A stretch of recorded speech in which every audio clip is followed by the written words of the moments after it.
भविष्यात आपण गेलो तर त्याकडून कामं झाली पाहिजेत.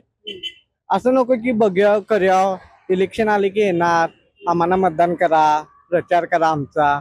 आणि त्यात आता प्रभाग रचनाही बदललेली आहे.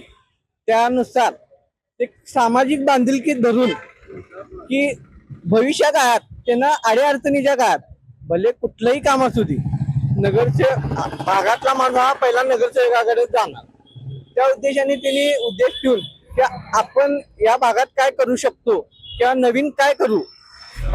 पाण्याचा प्रश्न असेल, लाईट बिलाचा प्रश्न असेल, वेगवेगळे प्रश्न असतील, त्या कामासंदर्भात तिने एक सर्वसामान्य नागरिकांना घेऊन काम केलं पाहिजे.